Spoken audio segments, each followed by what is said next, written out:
பரலோகத்திலே இருக்கிற எங்களை பெற்ற தகப்பனே, இது நாள் வரைக்கும் எங்களை காப்பாற்றி இந்த புதிய நாளிலே எங்களை கொண்டு வந்து சேர்த்ததற்காக நன்றி செலுத்துகிறோம். உலகெங்கும் எத்தனையோ இயற்கை சீற்றங்கள், எத்தனையோ கலவரங்கள், எத்தனையோ கொள்ளை நோய்களால் அவதிப்பட்டு கொண்டிருக்கின்ற இந்த பூமியின் மீது இருக்கின்ற எத்தனையோ நாடுகள், அவைகளிலே நடக்கின்ற யுத்தங்கள், எத்தனையோ பிரச்சனைகள், இவை எல்லாவற்றின் மத்தியிலும் நீர் தாமே எங்களை காப்பாற்றி சிறு மந்தையாக எங்களை பத்திரமாக வழிநடத்தி ஞானத்திலே பேதைகளாகி எங்களை உம்முடைய ஞானத்தால் நிரப்பி உமக்குள்ளாக உம்முடைய வேலையிலே எங்களை வைக்கின்ற உம்முடைய அனந்த கிருபைக்காக நன்றி செலுத்துகிறோம். சரீரத்திலே எங்களுடைய பலவீனங்களை அறிந்து எங்களுக்கு இரக்கம் காட்டி உமக்காக செய்ய வேண்டும், உமக்காக கொடுக்க வேண்டும், உமக்காக வாழ வேண்டும் என்ற அடிப்படை விஷயங்களை எங்களுக்கு கற்றுக் கொடுத்து உம்முடைய வசனங்களால் எங்களை தேற்றி உம்முடைய வழியிலே, உம்முடைய குமாரனாக இயேசுவின் வழியிலே எங்களை வழிநடத்துகின்ற உம்முடைய கிருபைக்காக, அன்பிற்காக நன்றி செலுத்துகிறோம். தேவனே, இப்பொழுதும் உம்முடைய வேத வாக்கியங்களை நாங்கள் ஆராயப் போகிறோம். இன்று எங்களுக்கு வேண்டிய வேத பகுதியை எங்களுக்கு தந்து எங்களை ஆதரித்து எங்களை நடத்த வேண்டும் என்று வேண்டி இயேசுவின் நாமத்தில் ஜெபிக்கிறோம் பிதாவே, ஆமென். கிறிஸ்தவம் என்று சொன்னவுடனே அதிலே அநேக பிரிவினைகள் நமக்கு காணப்படும். தெய்வம் என்று சொன்னாலே அதற்கு எத்தனையோ, எந்த தெய்வம்? நான் கடவுள் நம்பிக்கை கொண்டவன் என்று சொன்னால் எந்த கடவுள் என்று கேட்கக்கூடிய நிலைக்கு வந்திருக்கிறது உலகம். கடவுள் என்றால் ஒருவர் தான் இருக்க முடியும். கடவுள் என்றால் ஒருவர் தான் இருக்க முடியும். ஒரு குடும்பத்தில் எப்படி தகப்பன் என்பது ஒருவர் மட்டுமே இருப்பார். ஒரு குடும்பத்திற்கு, ஒரு குழுவுக்கு, ஒரு வம்சத்திற்கு ஒரு தகப்பன் மட்டுமே இருக்க முடியும். அறிவியல் பூர்வமாக கூட இதற்கு முன்பு மனிதர்கள் குரங்கிலிருந்து வந்தான் என்று சொன்ன அந்த டார்வின் கோட்பாடு அதை என்றைக்கோ தவறு என்று நிரூபணமாகிவிட்டது. ஆனால் இன்று வரை கூட வருத்தப்படக்கூடிய விஷயம் என்னவென்றால், பொய்க்கு எவ்வளவு பலமோ பாருங்க. பொய்க்கு எத்தனை பலம் என்றால், நம்முடைய இந்தியாவிலே ஒரு ஒரு மாநிலம் தமிழகம், தமிழ்நாட்டிலே, அதுவும் தமிழகத்தின் தலைநகரான சென்னையிலே, சென்னை என்ன சொல்ல, வனவிலங்கு பூங்கா, சென்னை வனவிலங்கு பூங்கா ஜூக்கு நீங்கள் போய் பார்த்தீங்கன்னா என்ட்ரன்ஸில் மனிதனுடைய தோற்றம் என்ற ஒரு பெரிய கட்சியில் இருக்கும். இது குரங்கிலிருந்து மனிதன் வந்ததாக அந்த குரங்கு அடுத்து சிம்பாஞ்சி, இது மாதிரி அந்த ஒன்றின் பின் ஒன்றான அந்த அந்த பொம்மைகள் இன்று வரை இருக்கும்.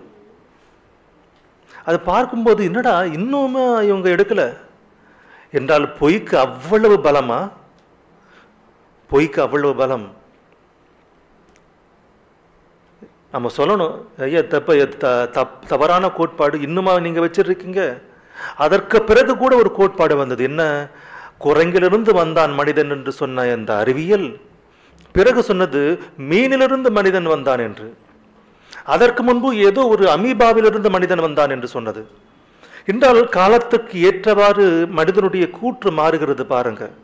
அமீபா என்ற ஒரு செல்லிலிருந்து உயிர் உண்டானது, ஒரு செல்லிலிருந்து உயிர் உண்டானது என்று சொன்ன இந்த உலகம், பிறகு ஒரு குரங்கிலிருந்து மனிதன் உண்டானான், பிறகு ஒரு மீனிலிருந்து, மிகப்பெரிய திமிங்கலத்திலிருந்து மனிதன் வந்தான். முதலில் மனிதன் நீர்வாழ் உயிரினமாக வாழ்ந்தான் என்ற கூற்றும் உண்டு. இப்பொழுது அண்மை காலத்திலே அவர்கள் சொல்லுகின்ற ஒரு கூற்று, மனிதர்கள் அனைவரும் கூட ஒரு பெண்ணிலிருந்து வந்தான். உலகத்தில் இருக்கின்ற, அது எந்த மூலையில் இருக்கின்ற மனிதனாக இருந்தாலும், கிழக்கிலிருந்து மேற்கு வரை, வடக்கிலிருந்து தெற்கு வரை, இந்த பூமி முழுவதும் இருக்கக்கூடிய மனிதர்கள் அனைவரும் கூட ஒரு ஒரு பெண்ணில் இருந்து வந்தவர்களே என்றால் உயிருக்கு ஆரம்பம் ஒன்று. அப்படி இருக்கும்போது இந்த இயற்கை அனைத்தையும் படைத்தது ஒரே கடவுள்தான், கோடான கோடி அல்ல. அதான் நம்ம பாட்டில் பாடிருப்போம், கோடி கோடி தெய்வங்கள் இல்லையே, உன்னை பெற்றவர்கள் 1000 பேர் இல்லையே. எப்படி? தெய்வத்தை நம்புகிறவர்களும் கூட உன்னுடைய தெய்வம் என்ன என்றால் குலத்திற்கு கூட ஒரு தெய்வம். இன்னைக்கு வேட்டிவ் நியூஸ்ல நிறைய பேர் நியூஸ் பாருங்க, எந்த ஒரு செய்தியாக இருந்தாலும், எந்த ஒரு செய்தி நிறுவனமாக இருந்தாலும், அந்த நிறுவனத்தை சார்ந்தவர்கள், அந்த நிறுவனத்தை செய்தி நிறுவனத்தை நடத்தக்கூடியவர்கள் ஒரு சன் டிவியா அல்லது ஒரு கலைஞர் டிவியா, சன் டிவி நெட்வொர்க் ஒன்று, கலைஞர் நெட்வொர்க் ஒன்று. நெட்வொர்க்னா கலைஞர் டிவியில் வரும், கலைஞர் நியூஸ் வரும், சன் டிவினா சன் டிவி, கே டிவி, அது என்னென்னமோ வரும். இது மாதிரி ஒவ்வொரு நெட்வொர்க் இருக்கு. பெரும்பாலானவர்களுக்கு தெய்வ நம்பிக்கை இல்லாதவங்க இவங்க. தெய்வ நம்பிக்கை இல்லாத இவர்களுடைய தொலைக்காட்சிகளை காலையில பார்த்தோன்னா ராசி பலன் அப்படின்னு போடுவாங்க. உனக்கு தான் ராசி வேண்டாம், பலன் வேண்டாம், கடவுளும் வேண்டாம் சொல்லக்கூடிய நீ ஏனையா ராசி பலன் என்றால் மக்களுடைய நம்பிக்கையை பணமாக்கி கொள்ளுவது. மக்கள் ராசிகளை நம்புகிறார்கள். என்ன ராசி?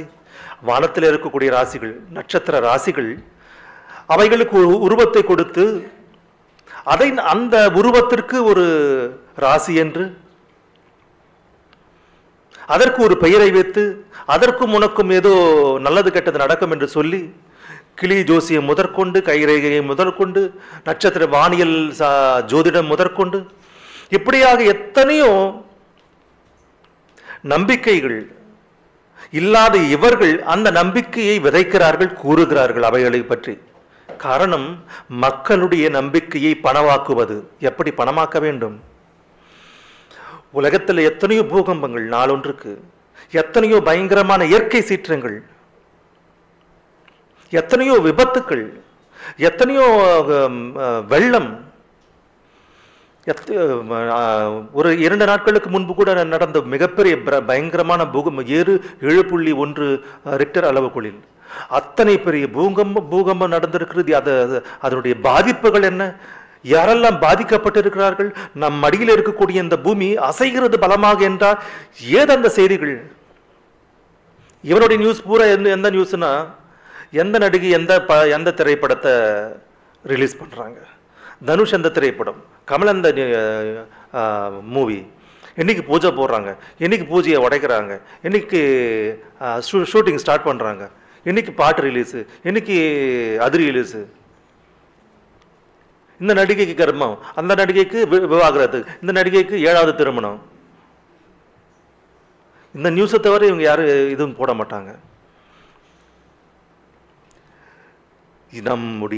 நம்மை சுற்றிலும் நடக்கின்ற இத்தனை விபத்துக்கள், இயற்கை பேரிடர்கள், யுத்தங்கள், இரத்த களரிகள் இத்தனை நடக்கும்போது இவை எதுவுமே மனிதனுக்கு சொன்னாமல் குலதெய்வம், அதை பத்தி ஒரு நியூஸ்.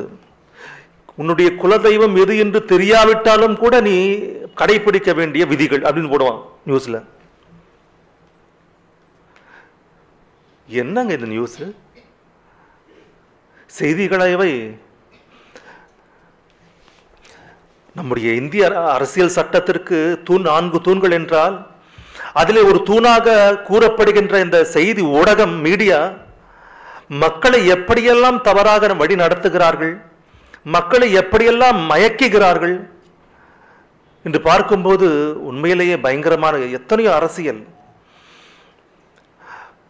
ஆல்ரெடி மனிதர்கள் இந்தியாவில் இருக்கக்கூடியவர்களாகட்டும், உலகத்தில் இருக்கக்கூடியவர்களாகட்டும், எத்தனையோ பிரிவினைகளாக பிரிந்திருக்கும் போது, நாடுகளாக பிரிந்து, மொழி வேறையாக பிரிந்து, எப்படியாக பிரிந்திருக்கும் போது மேலும் பிரிவினையை உண்டாக்கக்கூடிய விதத்தில் உன்னுடைய குல தெய்வம் இது, உன்னுடைய ஜாதியின் தெய்வம் இது, உன்னுடைய மொழியின் தெய்வம் இது. மொழிக்கு ஒரு தெய்வம், ஜாதிக்கு ஒரு தெய்வம், குலத்திற்கு ஒரு தெய்வம், குல தெய்வம். இந்த குலத்தை உண்டாக்கியது அந்த தெய்வமா? இந்த ஜாதியை உண்டாக்கியது அந்த தெய்வமா? இந்த மொழியை பேசக்கூடியவர்களை உண்டாக்கியது அந்த தெய்வமா? தெய்வம் என்றால் யார்? குலத்தை உண்டாக்கியவரா, ஜாதிகளை உண்டாக்கியவரா, அல்லது யாரா அந்த தெய்வம்? இயற்கையை உண்டாக்கியவர். உலகம், இந்த பூமி அனைத்திற்கும் ஒரே சூரியனாக நமக்கு காட்டப்படும் போது அந்த ஒரே சூரியன் பூமியில் இருக்கக்கூடிய மனிதர்கள் அனைவருக்கும் ஒளியை தருகிறது. அது நீ நினைக்கின்ற எந்த ஜாதியாக இருந்தாலும், நீ நினைக்கின்ற எந்த மொழியாக இருந்தாலும், நீ நினைக்கின்ற எந்த தேசத்தை சேர்ந்தவனாக இருந்தாலும், நாடுகளாக பிரித்து கொண்டவர்கள் மனிதர்களே. இப்படியாக உலகம் முழுவதும் இருக்கக்கூடிய மனிதர்கள் அனைவருக்கும் ஒளியை கொடுப்பது, ஜீவனை கொடுப்பது ஒரே சூரியன். அந்த சூரியனை உண்டாக்கியது எந்த தெய்வம் ஐயா? எந்த குல தெய்வம்? எந்த மக்கள் வழிபடுகின்ற தெய்வம்? நீ ஒருவேளை நீ நம்பிக்கொண்ட தெய்வம் உண்மை என்றால் அந்த தெய்வத்தை குறித்த விவரங்கள் தெரியுமா? என்னுடைய தெய்வம் இது, என்னுடைய குல தெய்வம் இது, என்னுடைய ஜாதியின் தெய்வம் இது, நான் நம்புகிற தெய்வம் இது என்று சொல்லுகின்ற நீ அந்த தெய்வத்தை குறித்து தெரியுமா? அவர் எப்படி இந்த இயற்கையை படைத்தார் என்று தெரியுமா? அவர் உன்னை ஏன் படைத்தார் என்று தெரியுமா? ஒருவேளை அந்த தெய்வம் இந்த பூமியில வாழ்ந்திருந்தால், ஒருவேளை நீ நினைக்கின்ற, நீ வணங்குகின்ற தெய்வம் இந்த பூமியிலே வாழ்ந்திருந்தால், எங்கே வாழ்ந்தார், எப்படி வாழ்ந்தார், என்றைக்கு வாழ்ந்தார் என்ற வரலாறு உனக்கு தெரியுமா? எதுவுமே தெரியாது. இது இந்த தெய்வம் நான் வணங்குகிற தெய்வம். சரி, ஓகே, நல்லது. அந்த தெய்வம் சொன்ன கூற்றுகள், சொற்பொழிவு, அந்த தெய்வம் சொன்ன வேதங்கள் தெரியுமா? ஒருவேளை அந்த தெய்வம் மனிதர்களுக்கு சொன்ன நல்ல வார்த்தைகள் ஏதாவது இருந்தால் அது தெரியுமா? எப்பொழுது சொன்னார்? வரலாறு எதுவுமே தெரியாது. எதுவுமே தெரியாமல், வரலாறு தெரியாமல், கண்டதை எல்லாம் வணங்கி, கண்டதை எல்லாம் தெய்வமாக பாவித்து வாழுகின்ற இவர்களுடைய நம்பிக்கை எப்படிப்பட்டது பாருங்க. ஆனால் நாம் வாசிக்கின்ற வேதாகமம் அப்படிப்பட்டதல்ல. நாம் வணங்குகிற தெய்வம் அப்படிப்பட்டவர் அல்ல. நாம் யாரை வணங்குகிறோமோ, அவர் யாரோ, அவர் யாரை இந்த பூமிக்கு அனுப்பினாரோ, அவர் என்றைக்கு வந்தார், என்றைக்கு இந்த பூமியை விட்டு சென்றார், இந்த பூமியிலே என்னென்ன செய்தார் என்ற வரலாறு முழுவதும் கூட நமக்கு தெரியும். உலகத்திற்கே தெரியும். உலகத்திற்கே தெரியும் அவருடைய வரலாறு. அவரை நம்பாதவர்களும் கூட அவர்களுக்கு தெரியும், அவரை குறித்து தெரியும். அவரை நம்பாதவர்களும் கூட, அவரை நம்பாத நாடுகளும் கூட அவரின் பெயரை முன்னிட்டே எல்லா கோப்புகளிலும் கூட அவர்கள் உருவாக்குகிறார்கள். கோப்புகளை கிபி, கிமு என்று குறிப்பிட்டு தேதியை இடுகிறார்கள். யாருடைய தேதி என்றால் கிறிஸ்துவனுடைய தேதி. அத்தனை பலம் வாய்ந்த இந்த நம்பிக்கை, இந்த கிறிஸ்தவம், நாம் கிறிஸ்தவர்கள் என்று பெருமையாக பேசுகின்ற நாம், இந்த கிறிஸ்தவர்கள் எப்படியாக வாழ வேண்டுமோ கூட பைபிள் கூறுகிறது. அப்படியாக பைபிளை போதிக்கக்கூடியவர்கள், வேதாகமத்தை, யாருக்குமே இல்லாத இந்த வேதாகமம், இப்படிப்பட்ட வேதாகமம், இஸ்லாமியர்கள் படிக்கின்ற வேதம் குரான், அவர்களுக்கு வந்தது 600 ஆண்டுகளிலே, 7ஆம் நூற்றாண்டில் அவர்களுக்கு வந்தது. சுமார் கிபி, கிறிஸ்துக்கு பின். ஆனால் இப்படிப்பட்ட புராதனமான வேதாகமம் உலகத்திலேயே இன்று ஒன்று கூட இல்லை. இத்தனை புராதனமான இதனுடைய வரலாறு இன்று வரை, இதனுடைய வரலாறு சுமார் 3500 ஆண்டுகளுக்கு மேற்பட்டது இதனுடைய வரலாறு. நாம் வாசிக்கின்ற வேதாகமம், இந்த பைபிள் வரலாறு, ஆதியாகமம் முதற்கொண்டு வெளிப்படுத்தின விசேஷம் வரை இருக்கக்கூடிய இந்த அற்புதமான வேதத்தின் வரலாறு ஏதோ 100 ஆண்டுகளுக்கு முன்போ அல்லது 200 ஆண்டுகளுக்கு முன்போ அல்லது ஒரு 1000 ஆண்டுகளுக்கு முன்போ வந்ததல்ல. சுமார் 3500 800 ஆண்டுகளுக்கு முன்பிலிருந்து இருக்கிறது இதனுடைய வரலாறு, எழுதப்பட்ட வரலாறு. அப்படிப்பட்ட வரலாற்று சிறப்புமிக்க இந்த வேதாகமம், இந்த வேதாகமத்தை கையில் ஏந்தி இருக்கின்ற கிறிஸ்தவர்கள் பல ஆயிரக்கணக்கான பிரிவுகளாக பிரிந்திருந்து பல ஆயிரக்கணக்கான விதங்களாக வேதாகமத்தை போதிப்பது என்பது வருந்தத்தக்க விஷயம். சரி, பல்வேறு விஷயங்களிலே கருத்து வேறுபாடு இருந்தாலும் அடிப்படையாக ஒரு கிறிஸ்தவன் தெரிந்து கொள்ள வேண்டிய விஷயம், மனிதன் யாருக்காக வாழ வேண்டும்? மனிதன், அந்த கிறிஸ்தவன், நீ கிறிஸ்தவனாக நீ யாருக்காக? உன்னை பெற்ற அம்மாவுக்காகவா அவனுடைய வாழ்க்கை? அல்லது உன்னை பெற்ற உன்னுடைய அப்பாவுக்காகவா? அல்லது உனக்காகவா? உன்னுடைய விருப்பத்திற்காகவா? என்னுடைய இலக்கு இது. விளையாட்டிலே சாதிக்க வேண்டும், அல்லது மருத்துவ துறையிலே சாதிக்க வேண்டும், அல்லது வேறு எந்த துறையிலேயோ இந்த உலகத்தின் நல்ல பெயரை எடுக்க வேண்டும், நல்ல பணத்தை சம்பாதிக்க வேண்டும், நல்ல வீட்டை கட்ட வேண்டும். எது உன்னுடைய இலக்கு? பைபிள் கூறுகிறது, கிறிஸ்தவனே நீ எப்படி யாருக்காக வாழ வேண்டும் என்றால், அப்போஸ்தலனாகிய பவுல் ரோமாபுரியாருக்கு எழுதின நிருபம் 14ஆம் அதிகாரம் 7ஆம் வசனம் பாருங்க. ரோமருக்கு எழுதிய நிருபம் 14ஆம் அதிகாரம் 7ஆம் வசனம். நம்மில் ஒருவனும் கிறிஸ்தவர்களே, எந்த கிறிஸ்தவனாக இருந்தாலும், நீ இத்தனை கிறிஸ்தவர்கள் இல்லை, இத்தனை வகையான கிறிஸ்தவர்கள் இல்லை.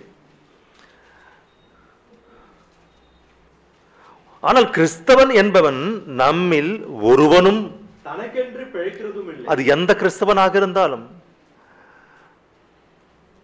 அது பாப்டிஸ்டா அல்லது சிஎஸ்ஐயா அல்லது லூதரன், எப்படியாக பெயர்களை வைத்துக் கொண்ட கிறிஸ்தவர்களே, நீ நான்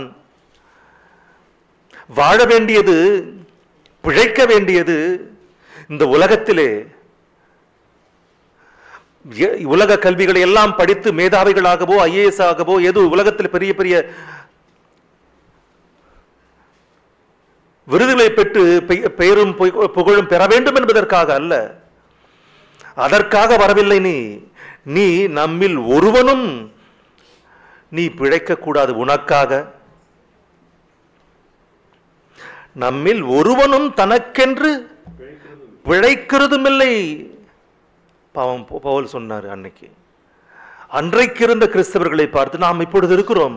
நாம் யாருமே நம்மில் ஒருவனும் கூட அன்றைக்கு இருந்த கிறிஸ்தவத்தை மேற்கோள் சொல்லுகிறார். நம்மில் ஒருவனும் கூட தனக்கென்று பிழைக்கிறதும் இல்லை. இன்றைக்கு இருக்கக்கூடிய கிறிஸ்தவர்கள் பாருங்க, யாருக்காக பிழைக்கிறாங்க? நீ நாளைக்கு செத்தா கூட நீ சாக வேண்டியதும் கூட இருக்கிறது. உன்னுடைய சாவு இருக்கிறது. உன்னுடைய சாவும் கூட யாருக்காகவோ அல்ல, நாட்டிற்காக அல்ல. உன்னுடைய சாவு, உன்னுடைய மரணம், உன்னுடைய வீர மரணம் நாட்டிற்காக அல்ல, மக்களுக்காக அல்ல, அல்லது உன்னுடைய ஜாதிக்காக அல்ல, உன்னுடைய மொழிக்காக அல்ல.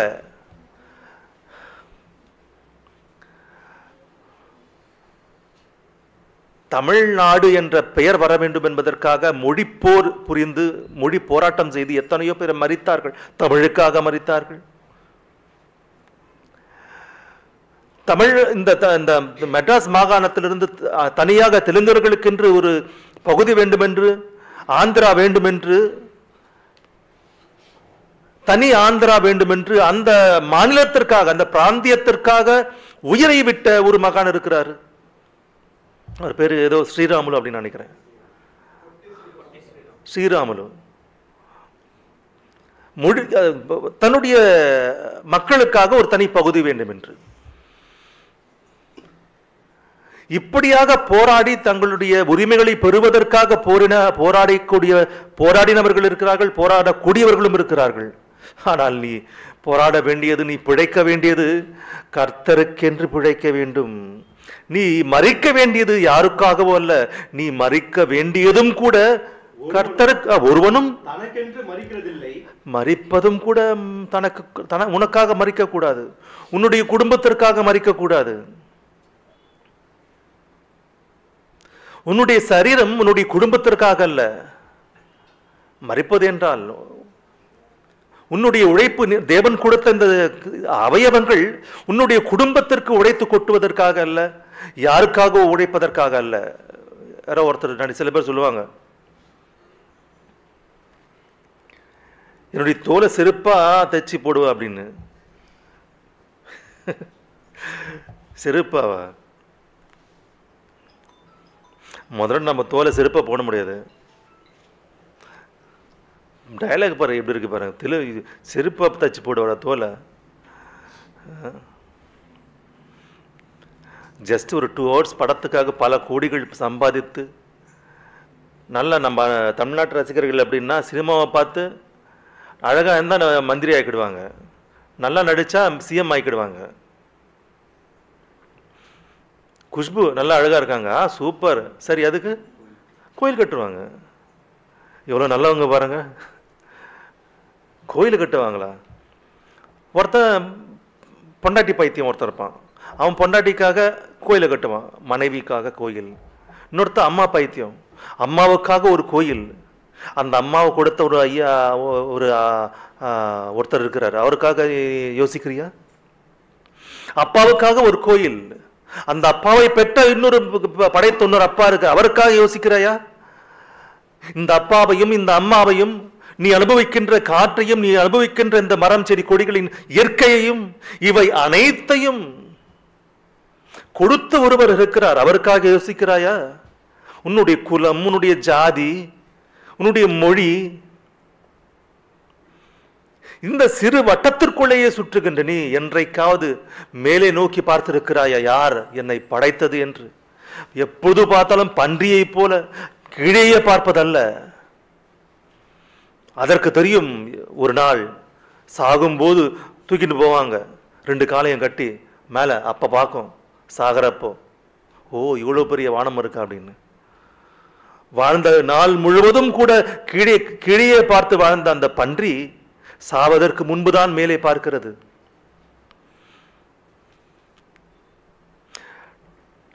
நாம் பிழைத்தாலும் கர்த்தருக்கென்று பிழைக்கிறோம், நாம் மரித்தாலும் கர்த்தருக்கென்று மரிக்கிறோம். இன்னொன்னு சொல்லவா, நாம் பிழைத்திருக்கும் போதும் கூட நாம் யாருடையவர்கள்? கர்த்தருடையவர்கள். மரித்த பிறகும் கூட, மரித்தவர்களும் கூட யாருடையவர்களோ பாருங்க. மரித்தவர்களும் கூட, மரித்த பிறகு ஒன்றுமே இல்லை என்று சொல்லக்கூடிய கிறிஸ்தவர்களும் இருக்காங்க. அவங்க பேர் அது ஜெகோவா விட்னஸா. செத்த பிறகு ஒண்ணுமே இல்லைங்க, ஒண்ணுமே இல்லை. அவங்க ஆத்மா என்ற விஷயத்தை நம்ப மாட்டாங்க, நரகம் என்ற விஷயத்தை நம்ப மாட்டாங்க, பரலோகத்துக்கு போக மாட்டாங்களாம் செத்த பிறகு. இயேசு கிறிஸ்து வந்த பிறகு பரலோகத்துக்கு நம்ம போக மாட்டோமா? இங்கே இதே பூமி தான். என்ன சொல்றாரு பாருங்க. ஆகையால் பிழைத்தாலும் மரித்தாலும் நாம் கர்த்தருடையவர்களாய் இருக்கிறோம். பிழைத்திருக்கும் போது கூட நாம் கர்த்தருடையவர்கள். அடே, மரித்தாலும் கூட, மரித்தவர்களும் கூட கர்த்தருடையவர்களே என்றால் இருக்கிறார்கள். மரித்தவர்கள் இருக்கிறார்கள், மரித்தவர்கள் இருக்கிறார்கள். அவர்கள் யாரோ அல்ல, கர்த்தருடையவர்கள். இல்லாமல் அவர்களுடைய ஆக முடியுமா? நான் உயிரோடு இருக்கும்போது என்னுடைய ஆதார் கார்டு செல்லும், நான் இறந்துட்டேன்னா செல்லாது. நீ அவள்தான் உன்னை எல்லாத்தையும் அடிச்சிடுவாங்க. நீ கர்த்தருடையவன், நீ இந்தியன் என்றால் நீ உயிரோடு இருக்கின்ற வரைக்கும் நீ இந்தியன். செத்த பிறகு ஒன்றும் கிடையாது. நீ கர்த்தருடையவன் உயிரோடு இருக்கும் போது. மரித்த பிறகும் கூட கர்த்தருடையவர்கள் இருக்கிறார்கள், அனைவரும் அல்ல. மரித்த அநேகர் கர்த்தருடையவர்களாக இருக்கிறார்கள் இப்பொழுது. ஆகையால் பிழைத்தாலும் மரித்தாலும் நாம் கர்த்தருடையவர்களாயிருக்கிறோம். மரித்தாலும் நாம் கர்த்தருடையவர்களாயிருக்கிறோம். மரித்தாலும் நாம் இருக்கிறோமா இல்லையா? மரித்தாலும் நாம் இருக்கிறோம். எங்க இருக்கிறோம் அது அப்புறமா. மொத்தத்தில் மரித்தாலும் இருக்கிறோம். இருக்கா? நாம் மரித்தாலும் நாம் இருக்கிறோம்.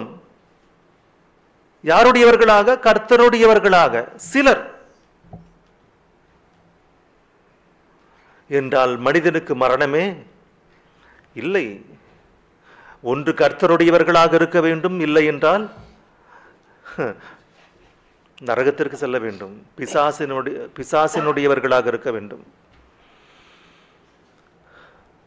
ஒன்று தேவனுக்கு பிள்ளைகளாக கர்த்தருடையவர்களாக இருக்க வேண்டும், அல்லது பிசாசின் பிள்ளைகளாக பிசாசினுடையவர்களாக இருக்க வேண்டும். மொத்தத்தில் இருப்பார்கள். என்றென்றைக்கும் இருப்பார்கள். ஆகவே சொல்லுகிறார் பாருங்க, 10ஆம் வசனம். இப்படி இருக்க நீ உன் சகோதரனை குற்றவாளி என்று தீர்க்கிறது என்ன? நீ உன் சகோதரனை அற்பமாய் எண்ணுகிறது என்ன? நாம் எல்லாரும் கிறிஸ்துவினுடைய நியாயாசனத்திற்கு முன்பாக நிற்போம். நாம் அனைவரும் கிறிஸ்துவனுடைய நியாயாசனத்திற்கு முன்பாக நிற்போம். ஒருவனை ஒருவர் குற்றவாளியாக அது வேண்டாம். 12ஆம் வசனம். ஆதலால் நம்மில் ஒவ்வொருவனும் தன்னை குறித்து தேவனுக்கு கணக்கு உன்னுடைய கணக்கு நீ தேவனுக்கு ஒப்பு கொடுக்க வேண்டும். உன்னுடைய கணக்கு பிழைத்த நீ யாருக்காக பிழைக்க வேண்டும்? ஒரு கம்பெனிக்கு போறீங்க வேலைக்கு. அங்க வேலைக்கு போட்டு யாருக்காக வேலை செய்யணும்? கம்பெனிக்காக வேலை செய்யணும். அப்பதான் ஜாப், சம்பளம். நீ அங்க வேலைக்கு போனது அவங்களுக்காக வேலை செய்யறதுக்காக தான். நாம் இப்பொழுது பூமியின் மீது இருப்பது யாருக்காக பிழைப்பதற்கு? தேவனுக்காக பிழைப்பதற்கு. பிழைத்த பிறகு கம்பெனியில் எப்படி நீங்கள் கணக்கு ஒப்பு கொடுக்கணுமோ, உன்னுடைய வேலையை டார்கெட்டை ஒப்பு கொடுக்கணுமோ, நீ எவ்வளவு வேலை செஞ்சேன்னு காட்டணுமோ, உன்னுடைய வேலை எவ்வளவு. நம்மில் ஒவ்வொருவனும்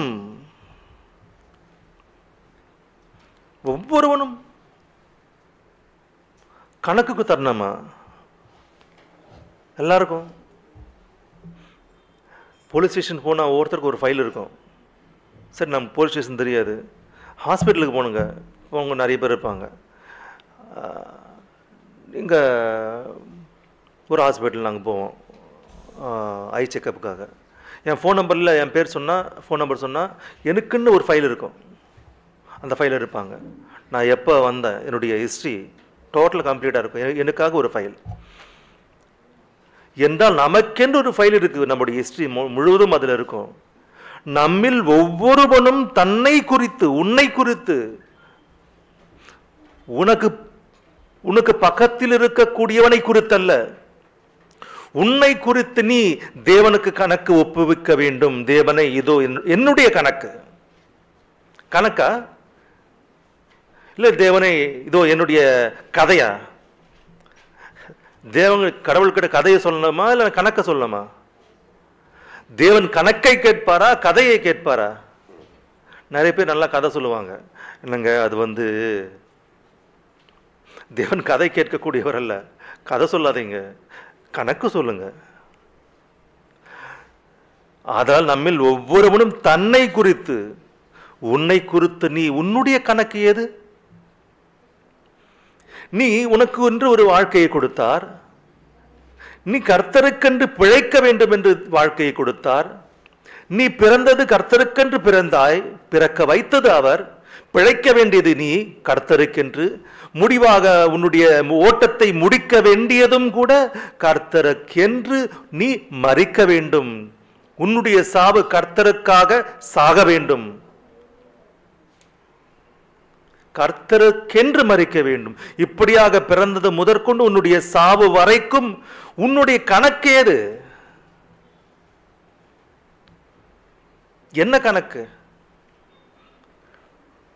உனக்கு கொடுத்த சரீரத்தை கொண்டு, உனக்கு கொடுத்த ஆயுளை கொண்டு, உனக்கு கொடுத்த நாட்களை கொண்டு, உனக்கு கொடுத்த பலத்தை கொண்டு உன்னுடைய கணக்கு.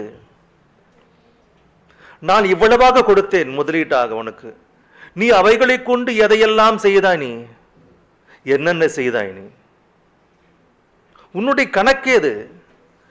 ஒரு முறை திரும்பிப்பார். என்னுடைய கணக்கு இதுவரைக்கும் என்ன? என்னுடைய கணக்கு, என்னுடைய கணக்கு எது? நான் வாழ்ந்த வாழ்க்கைக்கும் என்னுடைய கணக்குக்கும் சரியாக இருக்கிறதா? கணக்கு சரி ஈடாகிறது என்னுடைய வாழ்க்கைக்கு?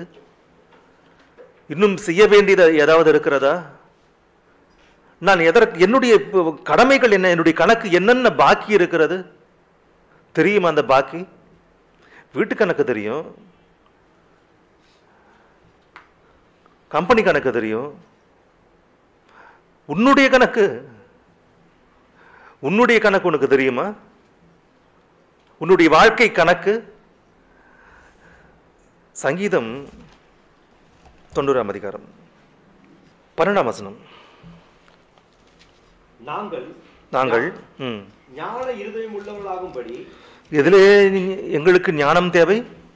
இருதயம் உள்ளவர்களாகும்படி எங்களுக்கு ஞானம் தேவை தேவனே. என்ன ஞானம்? நல்ல படிப்பை படித்து உலகத்தில் நல்லா சம்பாதிக்கவா? நிறைய பேர் ப்ரேயர் பண்ண வருவாங்க, நல்ல ஞானம் இருதயம் உள்ளவர்களாக இவங்க மாற்றணும், ப்ரேயர் பண்ணுங்க அப்படின்னு. எதற்காக உங்களுக்கு ஞானம் வேண்டுமாம்? படிங்கப்பா. எங்கள் நாட்களை என்னும் அறிவை எங்களுக்கு போதித்தருளும். எங்கள் நாட்கள் என்னும் அறிவு, கணக்கு, எங்கள் நாட்களை என்னும் அறிவு. என்னுடைய நாட்களை எண்ணக்கூடிய அறிவா? எப்படி அது? எப்படி எண்ணணும்? எப்படி கணக்கு போடணும்? என்னுடைய நாட்களை குறித்து தெரியாதா? யாரும் சொல்லி தரலையா? மற்ற கணக்கெல்லாம் தெரியும், வரவு செலவு. உன்னுடைய வாழ்க்கையை வரவு செலவு தெரியுமா? என்னுடைய நாட்களை, எங்கள் நாட்களை என்னும் அறிவை எங்களுக்கு போதித்தருளும். தேவனே போதித்தருளும். உன்னுடைய போதனை, சபைகளிலே போதனை எப்படிப்பட்டதாக இருக்க வேண்டும்? நம்முடைய வாழ்நாட்களை எப்படி எண்ண வேண்டும் என்ற கணக்குகளை கற்றுக் கொடுக்கக்கூடிய கணக்கு. ஸ்கூல்ல மட்டும் கிடையாது, இங்கேயும் கணக்கு இருக்கு. கணக்கு பாடம், மேத்தமெட்டிக்ஸ் என்னும் அறிவை எங்களுக்கு போதித்தருளும். சங்கீதம் 39ஆம் அதிகாரம் 4ஆம் வசனம். கர்த்தாவே, நான் எவ்வளவாய் நிலையற்றவன் என்று உணரும்படி என் முடிவையும் என் நாட்களின் அளவு இவ்வளவு என்பதையும் எனக்கு தெரியும். தெரியாது அப்படின்னா, எனக்கு கொடுக்கப்பட்ட நாட்களின் கணக்கீடுகள் தெரியாதா? இதோ என் நாட்களை 4 விரற்கட்டளை என்னமா 4 விரக்கடையளவாக்கினீர். நானுக்கு ஒரு என்ன சொல்லுவாங்க, இந்த சைஸ் என்ன சொல்லுவாங்க, இவ்வளோதான் நம்ம சைஸா. 4 விரற்கடையளவாக்கினீர். என் ஆயுசு உமது பார்வைக்கு இல்லாதது போல் இருக்கிறது. எந்த மனுஷனும் மாயையே என்பது நிச்சயம். வேஷமாகவே மனுஷன் தெரிகிறான். உன்னுடைய வேஷம் என்ன? வந்துச்சு ஒரு பாயிண்ட். வேஷமாகவே மனுஷன் தெரிகிற உன்னுடைய வேஷம், உனக்கு தேவன் கொடுத்த வேஷம் என்ன? கேரக்டர் என்ன? அந்த உன்னுடைய கேரக்டர், உன்னுடைய கதாபாத்திரம் என்ன?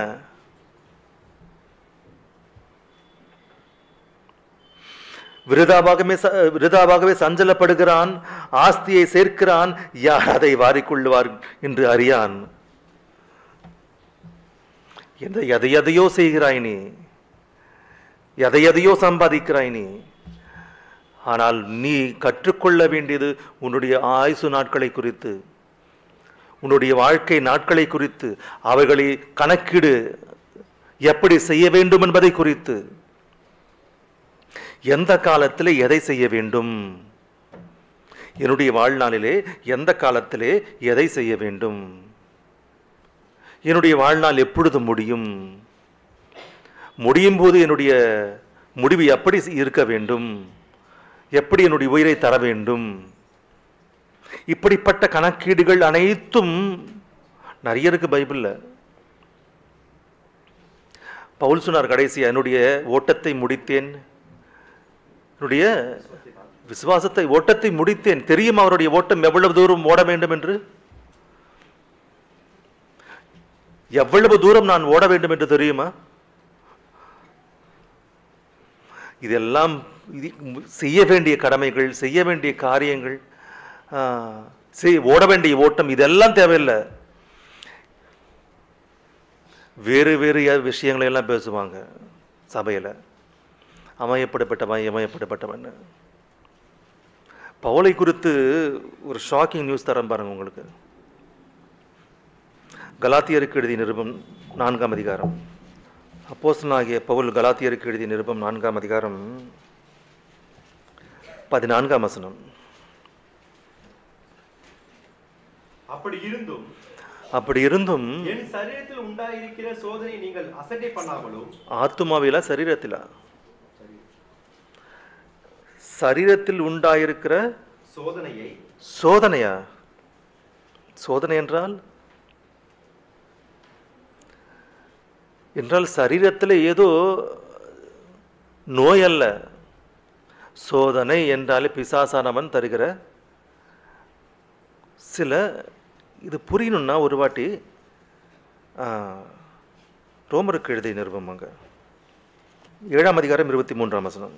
ஆகிலும் என் மனதின் பிரமாணத்துக்கு விரோதமாய் போராடுகிற வேறொரு பிரமாணத்தை என் அவயவங்களில் தேவனுடைய பிரமாணத்துக்கு விரோதமாக போராடுகிற வேறொரு பிரமாணம் என் அவயவங்களில் இருக்க காண்கிறேன்.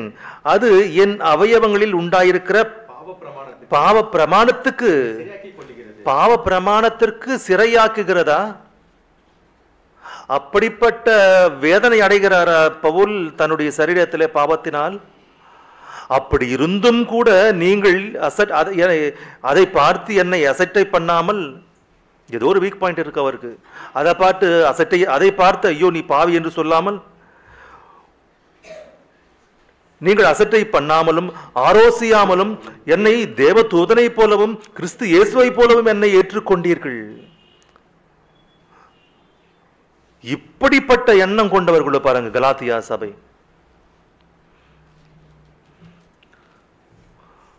அப்படி ஒருவருடைய குறைகளை ஒருவர் நிவர்த்தி செய்து கொண்டு சரி செய்து கொண்டு குற்றம் சாட்டாமல் சபையாக அனைத்தும் கூட முன்னோக்கி செல்ல வேண்டுமே தவிர ஒருவர் மேல் ஒருவர் குற்றம் சாட்டக்கூடிய நிலையில் இருக்கக்கூடாது சபை.